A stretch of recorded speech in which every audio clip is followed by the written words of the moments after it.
لاڈو کو آخر کس نے غائب کیا، تافو یا کوئی اور؟ تحقیق نے ایسا راز کھولا جس نے سب کو ہلا کر رکھ دیا۔ آخر لاڈو کے ساتھ ہوا کیا؟ پہلودار کی آخری قسط، ملک صفدر حیات کی پولیس ڈائری سے سچی کہانی۔ چلے آئیں کہانی کی طرف چلتے ہیں۔ ایک لمحے کے توقف سے میں نے دریافت کیا، کیا تم منظور عرف چاچا جورا کو جانتے ہو؟ وہ سینے پر ہاتھ مارتے ہوئے بولا، بڑا ٹھیک ٹھاک جانتا ہوں جناب، میں بھی اسی محلے میں رہتا ہوں۔ چاچا جورے کے قصے تو بہت مشہور ہیں۔ کس قسم کے قصے؟ میں نے دلچسپی لیتے ہوئے پوچھا۔ وہ بولا، اس کی ایک نوجوان اور کم عمر لڑکی سے شادی کے قصے۔ کیا تم اس کی خوبصورت بیوی لاڈو کو بھی جانتے ہو؟ میں نے اس کی آنکھوں میں آنکھیں ڈالتے ہوئے سوال کیا۔ وہ پہلو بدلتے ہوئے بولا، ایک دو مرتبہ اس کی جھلک دیکھی ہے جناب، اس سے زیادہ نہیں جانتا۔ وہ ایک آدھ بار کی دیکھی ہوئی جھلک کیسی تھی؟ وہ گڑبڑا گیا۔ کیا مطلب ہے جناب؟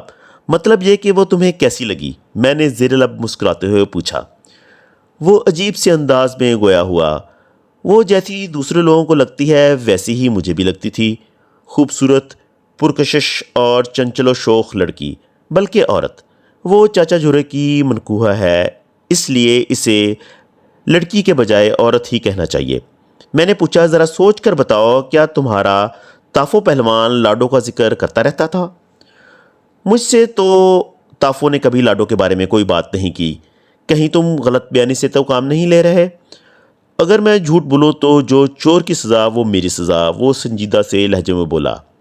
ٹھیک ہے، تمہارا جھوٹ اور سچ بھی جلد سامنے آ جائے گا، میں نے کہا، پھر اس کے مطابق ہی تمہارے لیے سزا تجویز کریں گے۔ فی الحال تو تم دیانتداری سے میرے ایک سوال کا جواب دو۔ وہ ہمتن گوش ہو گیا۔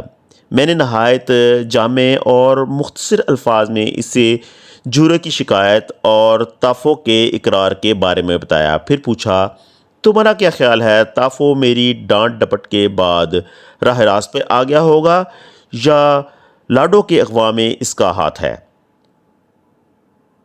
اس نے کہا، تافو اتنا سنگین قدم نہیں اٹھا سکتا۔ تمہارا یہ خیال کس وجہ سے ہے؟ میں وجہ بیان کرنے سے قاصر ہوں، وہ الجھے ہوئے انداز میں بولا۔ ہاں، یوں سمجھ لیں کہ وجہ بیان کرنے کے لیے میرے پاس مناسب الفاظ نہیں ہیں۔ تھوڑی دیر رک کر اس نے کچھ سوچا اور بولا، تافو کے بارے میں میرے ان مثبت خیالات کی وجہ شاید یہ ہو کہ وہ میرے ساتھ بہت اچھا ہے۔ چھوٹی موٹی بدماشی تو کرتا رہتا ہے، مگر کسی عورت کے اغوا مجھے یقین نہیں آ رہا۔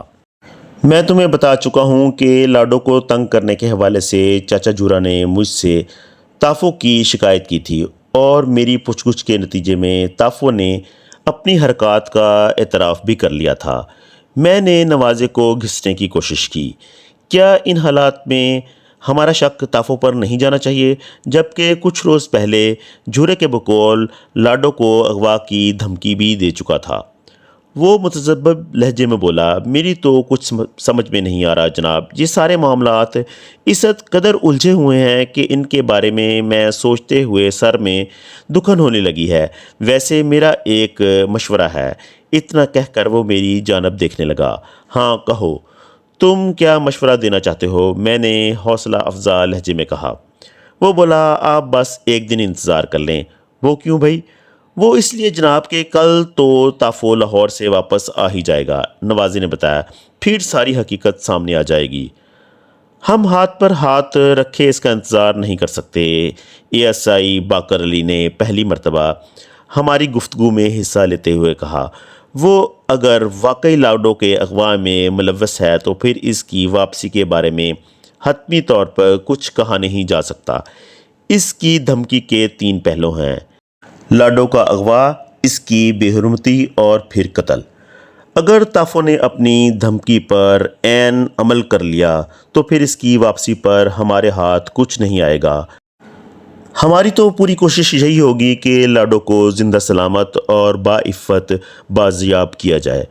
باقر علی، تم نے میرے دل کی بات کہی ہے، میں نے ستائشی لہجے میں کہا۔ میں بالکل یہی چاہتا ہوں کہ لاڈو بخیر و خیریت اپنے بوڑھے اور ناتواں محافظ کے پاس پہنچ جائے اور مجرم بھی ہمارے ہتھے چڑھ جائے، تاکہ اس کے ساتھ حساب کتاب کیا جائے۔ تو میں اس سلسلے میں آپ کی کیا مدد کر سکتا ہوں جناب؟ نوازے نے تعاون امیز لہجے میں کہا۔ شاباش بچے، میں نے تعریفی انداز میں کہا، یہ تم نے کام کی بات کی ہے، تم یقیناً ہماری مدد کر سکتے ہو۔ آپ حکم کریں جناب، وہ بولا، مجھ سے جو کچھ ہو سکا میں ضرور کروں گا۔ سب سے پہلے تو تم یہ سراغ لگاؤ کہ تافو لاہور میں کہاں گیا ہے، میں نے کہا، باقی کام بعد میں بتاؤں گا۔ وہ بولا، یہ تو میں آپ کو بتا چکا ہوں جناب، وہ اپنے دوست محبوب الہی سے ملنے لاہور گیا ہے۔ اور تمہیں معلوم نہیں محبوب الہی لاہور میں کہاں اور کس جگہ رہتا ہے؟ میں نے چپتے ہوئے لہجے میں کہا، ہے نا یہی بات؟ بالکل یہی بات ہے جناب، اس نے تائیدی انداز میں گردن ہلائی۔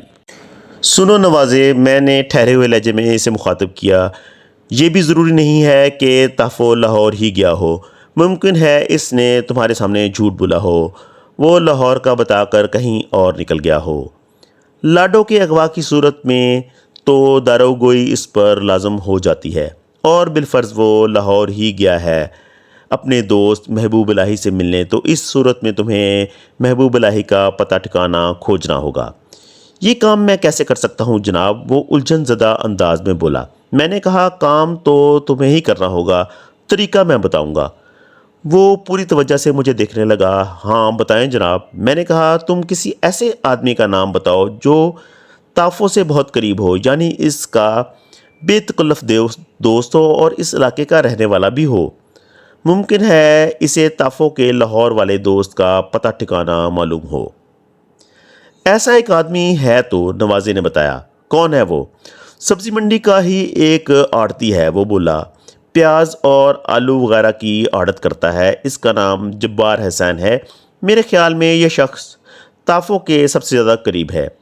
میں نے آڑتی جبار حسین کی دکان کا محل وقوع وغیرہ اچھی طرح سمجھ لیا اور کچھ مزید پوچھ گچھ کے بعد نواز کو جانے کی اجازت دے دی۔ وہ میرا شکریہ ادا کرنے کے بعد چلا گیا۔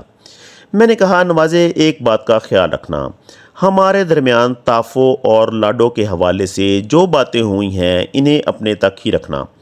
فی الحال ان حالات کا عام ہونا مناسب نہیں، اس سے تفتیش میں رکاوٹ پیدا ہو سکتی ہے۔ میں آپ کی بات کا مطلب اچھی طرح سمجھ رہا ہوں جناب، وہ ٹھوس لہجے میں بولا۔ آپ اس سلسلے میں بے فکر اور مطمئن ہو جائیں، نوازے کے سینے میں بہت جگہ ہے، آپ کو شکایت کا موقع نہیں دوں گا۔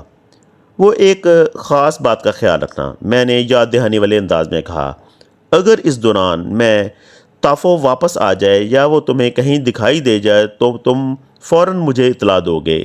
اس سلسلے میں تم کسی اور سے ذکر نہیں کرو گے۔ میں اگر تمہیں تھانے میں نہ ملوں تو تم نے بے دھڑک میرے سرکاری کوارٹر میں آ جانا ہے۔ اس نے مجھے یقین دلایا کہ وہ میری ہدایت پر پوری طرح عمل کرے گا۔ پھر وہ تھانے سے رخصت ہو گیا۔ اس کے جانے کے بعد میں ASI باقر علی کی طرف متوجہ ہوا۔ باقر علی، میں نے اپنے دونوں ہاتھوں کو گھورتے ہوئے کہا، کیا ارادہ ہے؟ سبزی منڈی کے آڑتی جبار حسین کے پاس چلا جائے؟ بالکل چلا جائے جناب، وہ میری تائید میں بولا، مجھے یقین ہے وہ تافو کے لاہور والے دوست سے ضرور واقف ہوگا۔ ویسے ہمیں جبار حسین کا پتہ ٹھکانہ ڈھونڈنے میں کسی دقت کا سامنا نہیں کرنا پڑے گا۔ میں نے وہ دکان دیکھ رکھی ہے، دکان کی پیشانی پر شیخ جبار حسین اینڈ سنز کا بورڈ بھی آویزاں ہے۔ میں نے کہا، لیکن میں اس سلسلے میں زیادہ پر امید نہیں ہوں۔ وہ کیوں جناب؟ ASI نے پوچھا۔ دراصل کسی نوجوان لڑکی یا عورت کا اغوا کوئی معمولی بات نہیں ہے، میں نے سوچ میں ڈوبے ہوئے لہجے میں کہا۔ ایسے مواقع پر مجرم عموماً ان مقامات کو اپنا ٹھکانہ بتاتے ہیں جو کم سے کم دوسروں کی نظروں میں ہوں۔ ایک لمحے کو خاموش رہنے کے بعد میں نے اضافہ کیا، یہ تو ممکن ہے کہ شیخ جبار حسین سے ہمیں تافو کے لاہور والے دوست محبوب الہی کا پتہ ٹھکانہ مل جائے، لیکن یہ ضروری نہیں کہ تافو محبوب الہی کے پاس گیا بھی ہو۔ یہ تو آپ ٹھیک کہہ رہے ہیں، ASI نے کہا، خاص طور پر ایک بے ہوش عورت کو ایک شہر سے دوسرے شہر منتقل کرنا کوئی آسان کام نہیں ہے۔ میں نے کہا میرا بھی یہی خیال ہے، اگر لاڈو کو اغوا کرنے والا تافو ہی ہے تو منطقی طور پر وہ لاڈو کے ساتھ اسی ضلع کے کسی گاؤں یا قصبے میں موجود ہوگا، وہ جائے واردات سے زیادہ دور جانے کا رسک نہیں لے سکتا۔ آپ کی باتیں دل کو لگ رہی ہیں، باقر علی نے کہا۔ خیر شیخ جبار حسین سے تو ملاقات کر لیں، دیکھیں اس کے بعد کیا صورتحال سامنے آتی ہے۔ آدھے گھنٹے بعد ہم دونوں تھانے سے نکل آئے۔ مذکورہ سبزی منڈی تھانے سے زیادہ دور نہیں تھی، کم و بیش 3 فرلانگ کا یہ فاصلہ ہم نے پیدل باتیں کرتے ہوئے طے کیا اور سبزی منڈی کے سامنے پہنچ گئے۔ منڈی کے داخلی دروازے پر پہنچ کر اے ایس آئی باقر علی نے کہا، ملک صاحب تافو تو ایک سند یافتہ غنڈہ ہے، دیکھیں اس کا دوست شیخ جبار کس کماش کا آدمی ہے۔ عموماً تو یہی دیکھنے میں آیا ہے کہ اچھے افراد کے دوست اچھے اور برے افراد کے دوست برے ہوتے ہیں۔ میں نے کہا مگر ہم اس کو کوئی حتمی فارمولہ نہیں بنا سکتے۔ انسان خدا کی اتنی پیچیدہ اور پرکار تخلیق ہے کہ بعض اوقات یہ اپنے بارے میں بتائے گئے تمام فارمولے اور قاعدے قوانین کی ایسی کی تیسی کر دیتا ہے۔ ایک لمحے کے توقف سے میں نے کہا، اس سلسلے میں مجھے ایک دودھ فروش لڑکا یاد آ رہا ہے۔ اے ایس آئی نے وضاحت طلب نظروں سے مجھے دیکھا۔ میں نے اپنی بات کو آگے بڑھاتے ہوئے کہا، ان دنوں چک جھمرا کے ایک تھانے میں تعینات تھا، وہاں کے ایک دودھ فروش کا لڑکا جاوید عجیب و غریب تعلقات کا آدمی تھا۔ اس کے دوستوں میں ہر قسم کے لوگ شامل تھے، ایک نیک تو دوسرا مجرم، پرہیزگار، غریب اور امیر اور تعلیم یافتہ و جاہل۔ وہ کبھی کسی کے ساتھ نظر آتا اور کبھی کسی کے ساتھ۔ اس کے بارے میں کبھی بلا واسطہ یا بلا واسطہ کوئی شکایت سننے میں نہیں آئی تھی۔ بہرحال یہ دنیا ہے، یہاں ہر طرح کے لوگ پائے جاتے ہیں۔ باتیں کرتے ہوئے ہم شیخ جبار اینڈ سنز پر پہنچ گئے۔ ہم اس وقت اپنی سرکاری یونیفارم میں تھے، اس لیے ہمیں ہاتھوں ہاتھ لیا گیا۔ انسان کا یہ المیہ ہے کہ وہ دوسرے انسانوں کو اس کے رتبے، عہدے اور اقتدار اختیار کی بنیاد پر عزت و احترام دیتا ہے۔ اگر ہم سویلین ڈریس میں ہوتے تو ہمیں آلو پیاز کا کوئی خریدار ہی سمجھا جاتا۔ بہرحال ہمیں فوراً شیخ جبار حسین تک پہنچا دیا گیا۔ جبار حسین کی عمر لگ بھگ 50 سال تھی۔ اس نے سر کے بالوں میں خضاب لگایا ہوا تھا۔ وہ بڑی محبت سے پیش آیا اور ہماری آمد پر اپنی خوشی کا بے دریغ اظہار کرنے لگا۔ مسافے کے بعد اس نے کہا، ملک صاحب اگرچہ آج ہماری پہلی ملاقات ہے مگر میں غائبانہ طور پر آپ سے واقف ہوں۔ غائبانہ طور پر کس طرح شیخ صاحب؟ میں نے پوچھا۔ وہ بولا، آپ کو ہمارے علاقے میں تعینات ہوئے زیادہ عرصہ نہیں ہوا مگر اپنی متعدد کارروائیوں کے باعث آپ بہت مشہور اور ہر دل عزیز ہوتے جا رہے ہیں۔ پچھلے مہینے آپ نے جن 4 ڈاکوؤں کو ایک زبردست مقابلے کے بعد گرفتار کیا ہے، وہ کارنامہ آپ کا لازوال تعارف ہے۔ اس تعریف پر میں نے اس کا تہ دل سے شکریہ ادا کیا۔ اس مارکے میں میں نے واقعی اپنی جان جوخم میں ڈال دی تھی۔ آئندہ ماہ میں اس سنسنی خیز اور ناقابل فراموش مارکے کی تفصیل بھی قارئین کی خدمت میں ضرور پیش کروں گا۔ رسمی تعارف کے بعد شیخ جبار نے خوش دلی سے کہا، ملک صاحب آپ اسے اپنی ہی دکان اور مجھے اپنا عزیز دوست سمجھیں اور بلا تکلف بتائیں کہ ٹھنڈا چلے گا یا گرم، یا پھر یک کے بعد دیگرے دونوں چلیں گے۔ میں نے پرخلوص لہجے میں کہا، کسی قسم کی تکلف کی ضرورت نہیں ہے شیخ صاحب، اس وقت ہم کار سرکار کے سلسلے میں آپ کے پاس آئے ہیں۔ ہمیں ایک سنگین اور سنجیدہ معاملے میں آپ کا تعاون درکار ہے۔ میں ہر قسم کے تعاون کے لیے تیار ہوں، وہ سینے پر ہاتھ مارتے ہوئے بولا، لیکن یہ ممکن نہیں ہے کہ آپ پہلی مرتبہ میرے پاس آئیں اور بغیر کچھ کھائے پیے چلے جائیں۔ تھوڑی بہت خاطر تواضع کا موقع آپ کو دینا ہی پڑے گا۔ اس کا اصرار جب حد سے بڑھ گیا تو میں نے زیادہ مزاحمت نہ کی۔ کسی کے سچے خلوص کو سنگ دلی سے ٹھکرانا بھی گناہ عظیم ہے۔ آج کل ویسے بھی دنیا میں خلوص و محبت آہستہ آہستہ ختم ہوتا جا رہا ہے۔ شیخ جبار نے ہمارے لیے کچھ تازہ موسمی پھل اور دودھ پتی منگوائی۔ جس دوران میں اور وہ اپنے ملازم کو یہ لوازمات لانے کے احکامات دے رہا تھا، اے ایس آئی باقر علی نے مجھ سے سرگوشیاں لہجے میں کہا، ملک صاحب یہ بھی جاوید کی طرح کوئی چیز ہے۔ کیا مطلب باقر علی؟ وہ ابھی آپ نے تھوڑی دیر پہلے دودھ فروش کے لڑکے جاوید کا قصہ نہیں سنایا تھا؟ باقر علی نے یاد دہانی والے انداز میں کہا۔ مجھے فوراً یاد آ گیا، دراصل میں اس وقت صرف اور صرف لاڈو اور تافو کے بارے میں سوچ رہا تھا۔ اچھا تم اس لڑکے کی بات کر رہے ہو؟ ہاں بھائی، اپنے شیخ صاحب تو ابھی تک خاصے سیدھے اور مہذب انسان ثابت ہو رہے ہیں۔ نعمت خداوندی سے دو ہاتھ کرنے کے دوران میں نے شیخ جبار کو اپنی آمد کی غرض و غایت سے آگاہ کیا اور محبوب الہی کے ایڈریس کے بارے میں استفسار کیا۔ پوری بات سننے کے بعد اس نے کہا، ملک صاحب محبوب الہی کا ایڈریس تو میں ابھی آپ کو لکھوا دیتا ہوں، لیکن کسی عورت کے اغوا کی بات میری سمجھ میں نہیں آئی۔ جو بات آپ کے لیے الجھن کا باعث ہے میں اس کی وضاحت بعد میں کروں گا۔ میں نے اپنی جیب سے قلم اور نوٹ بک نکالتے ہوئے کہا، پہلے آپ محبوب الہی کا پتہ ٹھکانہ مجھے نوٹ کروا دیں۔ چند لمحوں کے بعد شیخ جبار نے مجھے تافو کے لاہور والے دوست محبوب الہی کے بارے میں مختصر طور پر بتانے کے بعد اس کے گھر اور دکان کا پتہ ما تفصیلات نوٹ کروا دیا۔ محبوب الہی کی بادامی باغ کے علاقے میں بسوں کے اڈے کے نزدیک آٹو سپیئر پارٹس کی دکان تھی۔ اس کی رہائش گوال منڈی میں تھی، جہاں وہ اپنی بیوی اور 3 بچوں کے ساتھ زندگی گزار رہا تھا۔ میں نے محبوب الہی کے بارے میں تمام ضروری باتیں اپنی ڈائری میں نوٹ کر لیں۔ پھر ڈائری جیب میں رکھتے ہوئے میں شیخ جبار کی طرف متوجہ ہو گیا۔ ہمارے درمیان لگ بھگ 1 گھنٹے تک تافو اور لاڈو کے بارے میں گفتگو ہوتی رہی۔ وہ لاڈو اور جھورے کے بارے میں جانتا تھا، مگر ابھی تک اسے یہ معلوم نہیں تھا کہ لاڈو اپنے گھر سے غائب ہو چکی تھی۔ شیخ جبار ایک سنجیدہ اور جہاندیدہ شخص تھا۔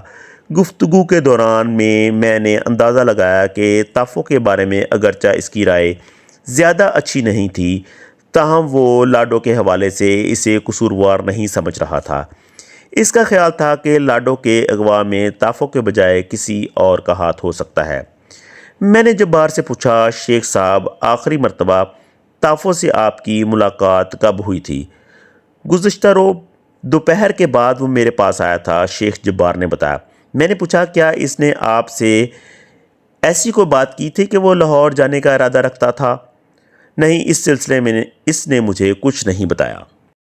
میں نے کہا، تافو کے ملازم نوازے نے مجھے بتایا ہے کہ وہ کل شام کو لاہور گیا تھا اور آئندہ روز واپس آ جائے گا۔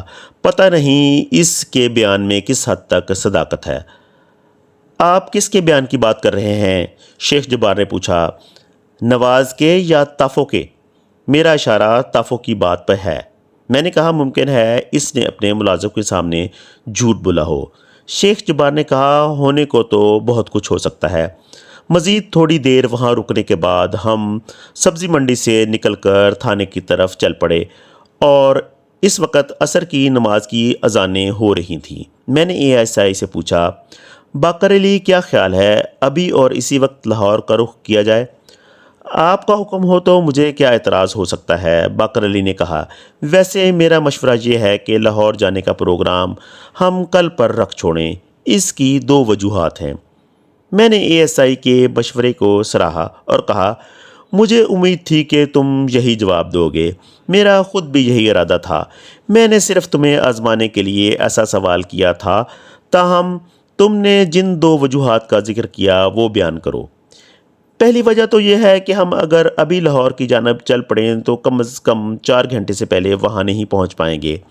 ہمیں پہلے قصبے سے شہر کی طرف سفر کرنا ہوگا، پھر وہاں سے بس میں بیٹھ کر لاہور جانا ہوگا۔ جب ہم بادامی باغ کے بس اڈے پر پہنچیں گے تو اتنا وقت ہو چکا ہوگا کہ محبوب الہی اپنی آٹو سپیئر پارٹس کی دکان بند کر کے گھر جا چکا ہوگا۔ چنانچہ ہمیں گوال منڈی میں واقع اس کے گھر کا رخ کرنا پڑے گا۔ میرا خیال ہے اس دربدری کا کوئی فائدہ نہیں ہوگا۔ اور دوسری وجہ کیا ہے؟ میں نے پوچھا۔ وہ بولا، ملک صاحب ممکن ہے تھانے میں رہتے ہوئے ہمیں کوئی اہم اطلاع موصول ہو جائے۔ آپ نے ماسی جیواں اور دوسرے افراد کو تھانے میں بلایا ہے۔ ہو سکتا ہے ان سے کوئی مفید معلومات ہو جائے۔ ایک لمحے کے توقف سے اس نے اضافہ کیا، نواز کے مطابق تافو نے کل واپس آنے کا کہا ہے۔ ہو سکتا ہے وہ کل صبح ہی صبح واپس آ جائے۔ ہمارے لاہور جانے سے کہیں ایسا نہ ہو کہ ہم ادھر وہاں پہنچے، تافو ادھر یہاں پہنچ جائے۔ میرا خیال ہے ہمیں کل شام تک اپنے تھانے کی حدود سے باہر نہیں جانا چاہیے۔ باقر علی کی تجویز خاصی معقول تھی، لہٰذا میں نے اس سے اتفاق کرتے ہوئے کہا، ٹھیک ہے، ہم تھانے جا رہے ہیں۔ ہم جب تھانے پہنچے تو منظور احمد عرف چاچا جھورا وہاں موجود تھا۔ میری آمد پر اس نے امید افزا نظر سے مجھے دیکھا اور پوچھا، تھانے دار صاحب، میری بیوی کا کچھ پتہ چلا؟ تمہاری بیوی کا تو نہیں، مگر تافو کے بارے میں کچھ سنگن ملی ہے، میں نے معتدل لہجے میں کہا۔ وہ بولا، تافو اس وقت کہاں ہے؟ سنا ہے وہ لاہور گیا ہوا ہے اور کل واپس آ جائے گا، میں نے کہا۔ اوہ، کل تک تو بہت دیر ہو جائے گی تھانے دار صاحب، جھورا ہاتھ ملتے ہوئے بولا۔ اس وقت تک تو وہ اپنی دھمکی کے مطابق میری لاڈو کی عزت اور جان سے کھیل چکا ہوگا۔ آپ جلد از جلد لاہور پہنچیں جناب، ورنہ غضب ہو جائے گا، میں نے تسلی آمیز لہجے میں کہا۔ چاچا جھورا، جذباتی ہونے سے کچھ حاصل نہیں ہوگا۔ میں نے تمہیں بتایا ہے کہ تافو کے لاہور جانے کا سراغ ملا ہے، اس سے یہ ظاہر نہیں ہوتا کہ لاڈو بھی اس کے ساتھ لاہور گئی ہے یا وہ زبردستی لاڈو کو اپنے ساتھ لاہور لے گیا ہے۔ تم بات کو سمجھنے کی کوشش کرو۔ ابھی تک ایک بھی شہادت ایسی نہیں ملی جس سے پورے وثوق سے یہ کہا جا سکتا ہو کہ لاڈو کو واقعتاً تافو ہی نے اغوا کیا ہے۔ وہ مایوسی سے گردن جھٹکنے لگا، پھر شکستہ لہجے میں بولا، تھانے دار صاحب، پتہ نہیں آپ کس قسم کی شہادتیں جمع کرتے پھر رہے ہیں۔ میں نے کافی پہلے آپ کو بتا دیا تھا کہ تافو نے بڑے واضح الفاظ میں لاڈو کو اغوا اور آبروریزی کی دھمکی دی تھی۔ خدا جانے آپ کو میری بات کا یقین کیوں نہیں آ رہا۔ بات یقین آنے یا نہ آنے کی نہیں ہے چاچا، میں نے متحمل لہجے میں کہا، ہمارا کام کرنے کا اپنا ایک انداز ہے۔ ہم شکایت درج کروانے والے کی مرضی سے نہیں بلکہ حالات اور واقعات اور موقع کی شہادتوں کی روشنی میں تفتیش کی گاڑی کو آگے بڑھاتے ہیں۔ وہ نا امید نظر سے مجھے دیکھنے لگا۔ میں نے تشفی آمیز لہجے میں کہا، ہم کوشش کر رہے ہیں۔ دیکھو چاچا جھورا، ہماری طرف سے تم اپنے دل میں بدگمانی لانے کی کوشش نہ کرو۔ مجھ سے جو کچھ بن پڑا میں تمہاری بیوی کی بازیابی کے لیے ضرور کروں گا۔ تھوڑی دیر کے بعد وہ شکستہ دل اور بوجھل قدموں سے واپس چلا گیا۔ میں جھورے کے مسئلے کو بخوبی سمجھ رہا تھا، مگر یہ ممکن نہیں تھا کہ میں جادو کی جھڑی گھما کر اس کی نوعمر بیوی کو برآمد کر لوں۔ شام کے وقت ماسی جیواں تھانے آئی اور میں نے اس سے ایک بھرپور اور معلومات افزا ملاقات کی۔ ماسی جیواں اس علاقے کی دایا تھی۔ اس نے لاڈو کے حوالے سے اس بات کی تصدیق کی تھی کہ وہ آنکھ مٹکا کرنے کی عادی تھی۔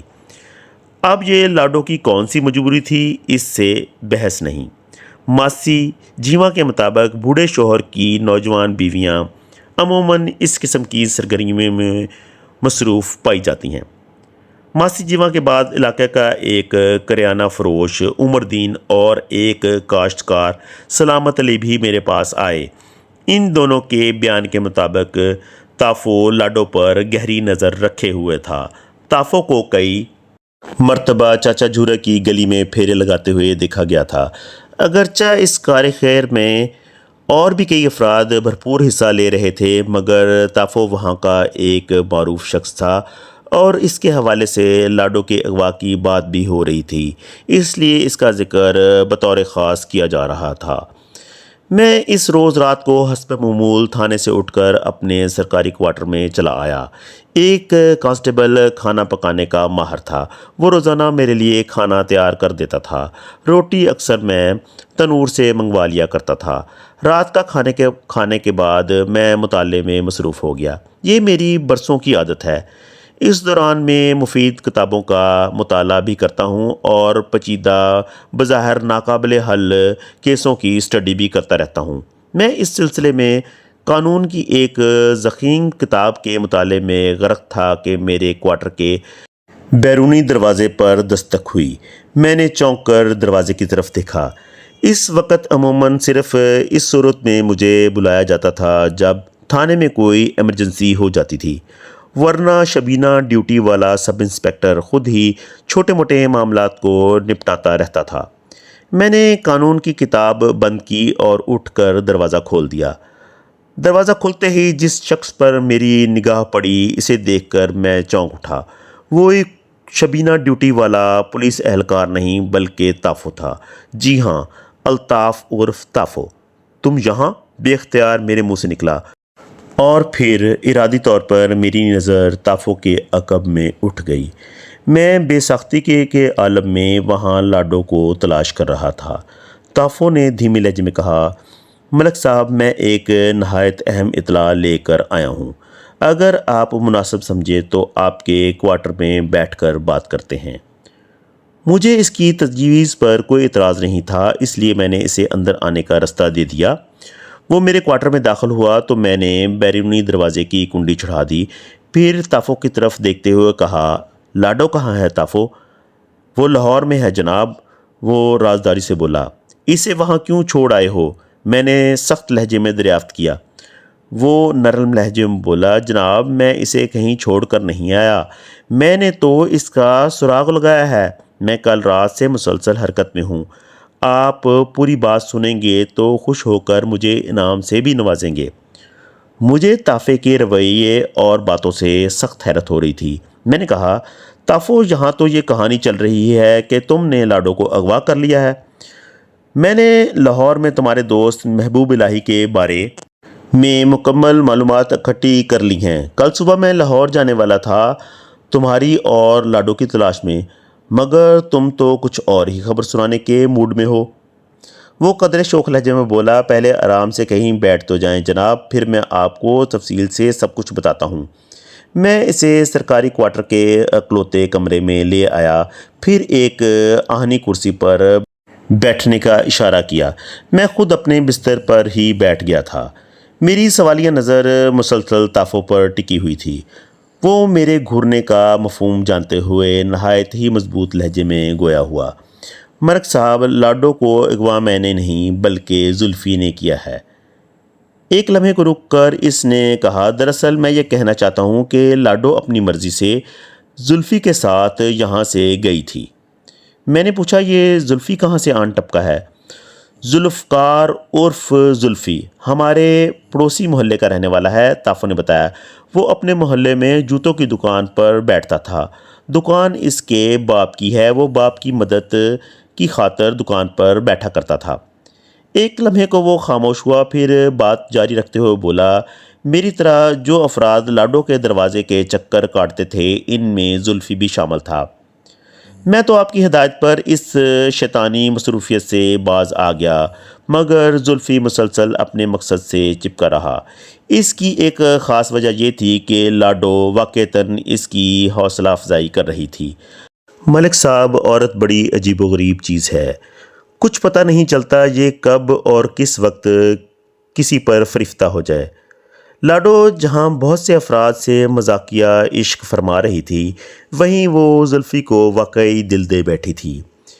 میں خاموشی سے تافو کی باتیں سن رہا تھا۔ وہ اپنی بپتا کو آگے بڑھاتے ہوئے بولا، جب آپ نے مجھے یہ ذمہ داری سونپی کہ میں ان تمام لوگوں کے بارے میں معلومات جمع کروں جو لاڈو کے چکر میں ہیں، تو مجھے یہ انکشاف ہوا کہ لاڈو کے چکر میں تو بہت سارے ہیں، لیکن لاڈو صرف ایک شخص کے چکر میں ہے، اور وہ تھا زلفی۔ میں نے درپردہ زلفی کے بارے میں معلومات حاصل کرنا شروع کر دیں، اور بالآخر ایک مرحلے پر مجھے معلوم ہو گیا کہ زلفی اور لاڈو فرار ہو کر لاہور جانے والے ہیں۔ لاڈو اپنے بوڑھے شوہر کے بڑھاپے پر لات مار کر اپنی جوانی کو سدا بہار بنانے جا رہی تھی۔ ایک لمحے کو تافو رکا تو میں نے کہا، اور تم ان دونوں کا تعاقب کرتے ہوئے لاہور پہنچ گئے، جبکہ یہاں حالات کو اس رخ پر ڈال دیا گیا تھا کہ اغوا کا بھرپور شک تمہاری طرف جا رہا تھا۔ میں نے اس کے چہرے پر نگاہ جماتے ہوئے قدرے سخت لہجے میں کہا، اور یہ تم نے کیا حماقت کی تھی؟ وہ کچھ نہ سمجھنے والے انداز میں میری جانب دیکھنے لگا۔ میں نے ایسا کیا کر دیا جناب؟ تمہیں چاہیے تھا کہ جیسے ہی تمہیں معلوم ہوا تھا کہ لاڈو اور زلفی فرار ہونے والے ہیں تم میرے پاس آتے۔ میں نے کہا اس کے بجائے تم خود ہی مہم جوئی پر نکل کھڑے ہوئے۔ تم نے ایسا کیوں کیا؟ وہ زیر لب مسکراتے ہوئے بولا، ملک صاحب میرا ارادہ تو یہی تھا کہ فوراً آپ کو صورتحال سے آگاہ کروں، مگر پھر میرے ذہن میں ایک اچھوتا خیال ابھرا۔ میں نے سوچا لاڈو کے حوالے سے میں آپ کی نظر میں کافی ذلیل ہو چکا ہوں، اب تنہ تنہا کوئی کارنامہ انجام دے کر میں آپ کی نگاہ میں سرخرو ہونا چاہتا تھا۔ ایک لمحے کے وقفے سے وہ نہایت ہی گمبھیر لہجے میں بولا، ملک صاحب میں بدمعاش ضرور ہوں، مگر عزت نفس میرا نہایت ہی نازک مسئلہ ہے۔ میں اپنے اوپر لگے ہوئے داغ کو پہلی فرصت میں مٹا دینا چاہتا تھا، اس لیے آپ کو مطلع کرنے کے بجائے میں خود ہی میدان عمل میں کود پڑا، اور خدا کا شکر ہے میں کامیاب رہا ملک صاحب۔ میں نے پوچھا، اس وقت لاڈو اور زلفی کہاں ہے؟ پھر میں نے اپنے سوالات کی وضاحت کی۔ یہ تو تم بتا ہی چکے ہو کہ لاڈو لاہور میں ہے۔ میں دراصل اس کا ٹھکانہ معلوم کرنا چاہتا ہوں تاکہ اسے بازیاب کیا جا سکے۔ آپ فکر نہ کریں ملک صاحب، وہ پرجوش لہجے میں بولا، میں آپ کو ان دونوں کا مکمل ایڈریس ابھی بتاتا ہوں۔ پھر وہ جیب سے کاغذ کا پرزہ نکالتے ہوئے بولا، جہاں وہ دونوں ٹھہرے ہوئے ہیں مذکورہ مکان لاہور کے محلے کرشن نگر میں واقع ہے۔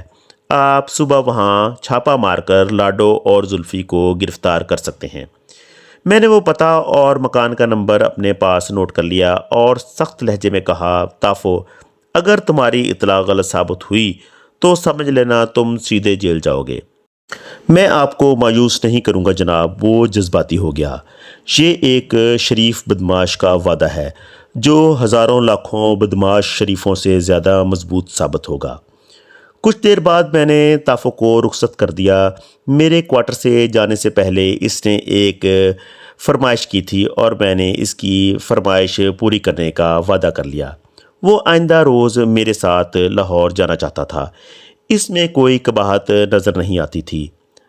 آئندہ صبح بڑی ہنگامہ خیز تھی۔ میں A S I Baqir Ali, 2 constable اور تافو لاہور روانہ ہو گئے تھے۔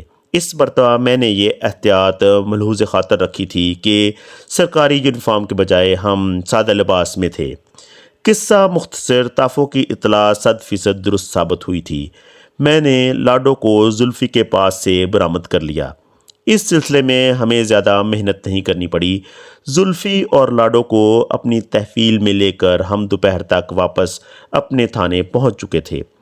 چاچا جھورا اپنی بیوی کی واپسی پر بہت خوش تھا، تاہم لاڈو نے یہ اعلان کر کے اس کی خوشیوں کا جنازہ نکال دیا، میں جھورا کے ساتھ ہرگز نہیں رہنا چاہتی۔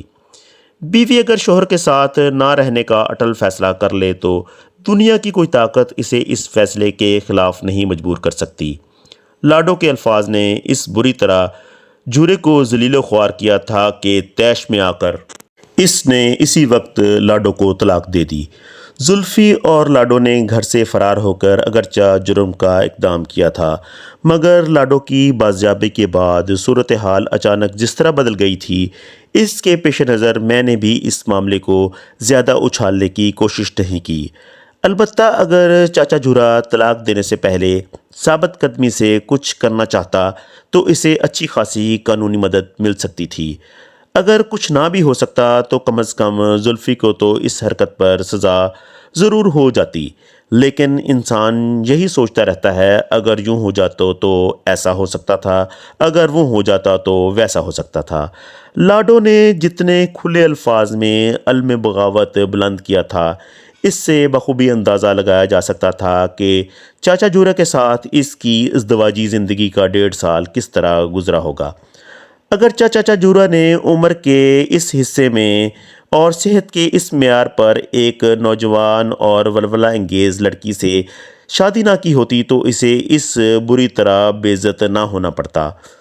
خدا ہم سب کو ٹھیک وقت پر صحیح اور درست فیصلے کرنے کی توفیق عطا فرمائے، آمین۔